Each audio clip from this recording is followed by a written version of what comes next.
You never realize you're being targeted until it's already too late. Toxic people don't show up with red flags waving in the air. They move quietly, watching you, calculating you, studying the exact emotional gaps they can slip through. And while you're just living your life, they're already deciding whether you're someone they can manipulate, drain, or break. The truth is harsh. Toxic people don't choose you randomly.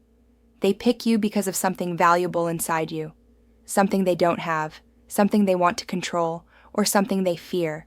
And the signs they set their sights on you are always there if you know how to read them.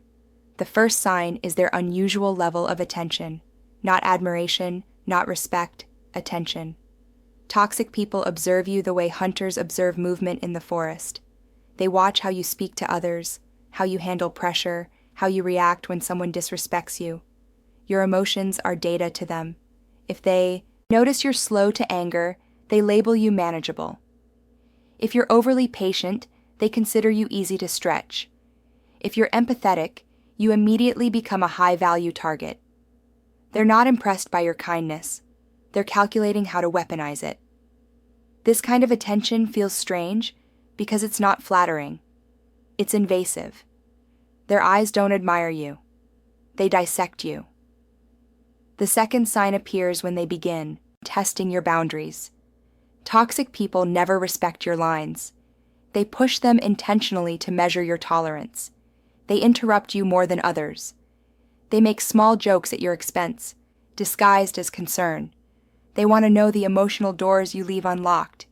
If you open up too easily, you confirm their suspicion that you can be testing your boundaries. Toxic people never respect your lines. They push them intentionally to measure your tolerance. They interrupt you more than others. They make small jokes at your expense. They accidentally inconvenience you. They ask questions that are too personal too soon. And every time you let something slide, they make a mental note. You're someone they can bend.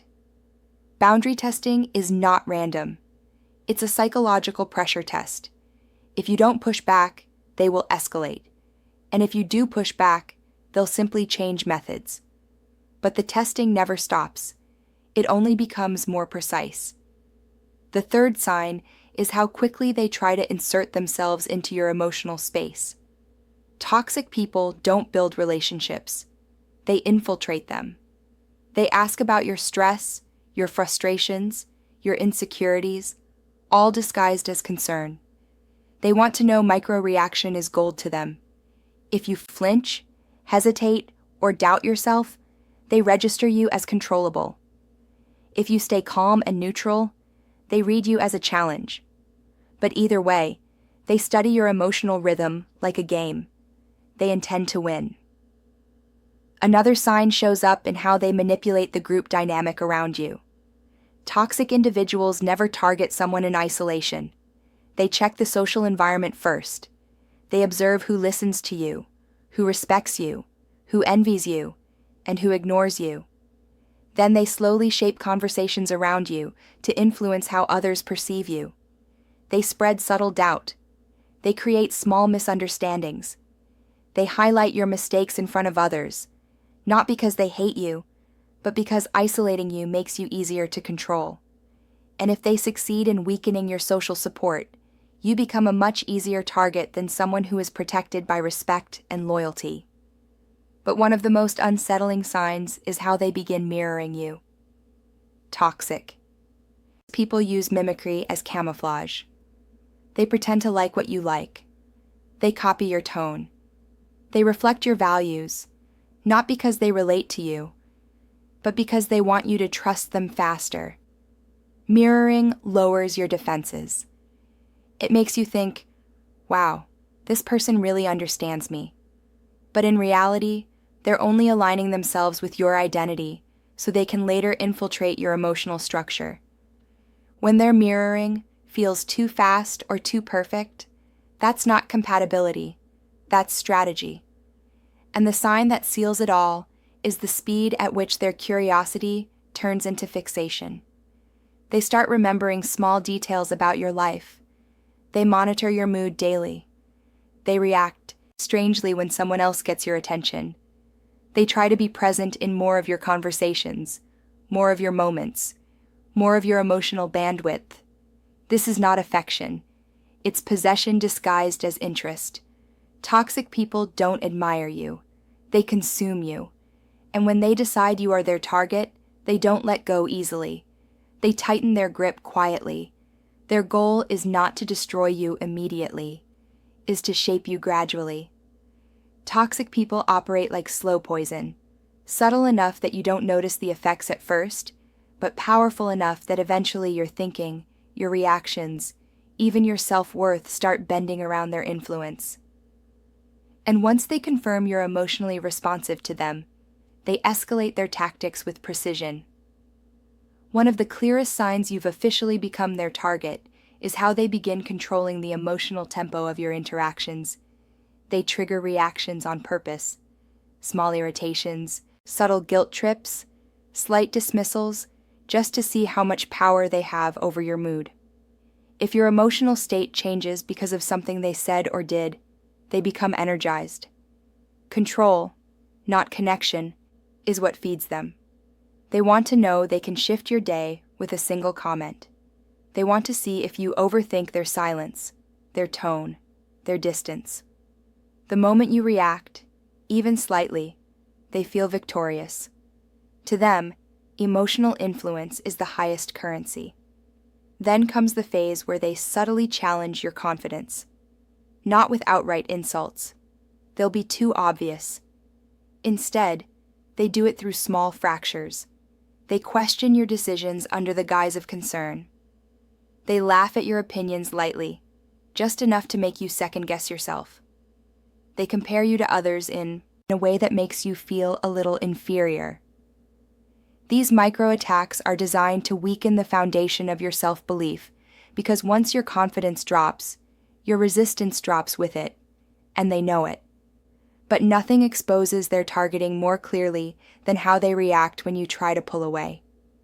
If you distance yourself, and they suddenly increase their attention, their flattery, or their involvement in your life, it's not affection. It's panic. Toxic people don't like losing control. They sense when their grip loosens, and they act fast to tighten it again. They may apologize, change their tone, or pretend to understand you. But these moments of improvement never last. They're temporary adjustments meant to reestablish dominance. A chilling sign appears when they begin rewriting your reality. Toxic individuals distort situations so subtly that you start questioning your own perception. They deny things they clearly said. They reinterpret events to make themselves look innocent, and you look unreasonable. They twist your emotions into evidence of your flaws. This is how they break your sense of clarity. When they can control your interpretation of events, they can control your behavior. And once you start doubting yourself, you're exactly where they want you. Eventually, their interest in you becomes less about targeting and more about ownership. They expect access to your time. They feel entitled to your emotional bandwidth. They get irritated when you focus on someone else. They view your independence as a threat to their influence. And the more you grow, improve, or strengthen your boundaries, the more aggressive their manipulation becomes. They want you dependent, uncertain, and emotionally responsive, because that's what makes you useful to them. But here's the truth. Toxic people cannot stand. The moment you stop reacting, their power collapses. When you stay calm, when you stop explaining yourself, when you don't defend every emotion, when you refuse to be provoked, they panic. Their tactics fail. Their identity as a manipulator cracks because toxic people don't know how to control someone who doesn't feed their emotional reward system. Silence confuses them, stability disarms them, and boundaries suffocate them. And this is the shift they fear most. When you finally see them clearly, when you recognize the signs, their patterns, their strategies, when you stop justifying their behavior, when you understand that their attention was never care, it was assessment. Their warmth was never real. It was baked. Their kindness was never sincere. It was leverage. Once you're aware, everything changes. You no longer dance to their emotional rhythm. You no longer internalize their criticisms. You no longer depend on their approval. You become unpredictable to them. And nothing terrifies a toxic person more than losing influence over someone they thought they had already captured. If you've ever felt these signs, understand this. Recognition is your power. Awareness is your armor. The moment you see the pattern is the moment you break it. And the more you choose clarity, boundaries, and self-control, the harder it becomes for anyone, toxic or not, to ever target you again. Because people who know their worth become impossible to manipulate. And if this kind of insight helps you stay emotionally stronger and hard control, make sure you support the channel. Your like and subscription quietly fuel videos that protect you from people who hope you stay unaware.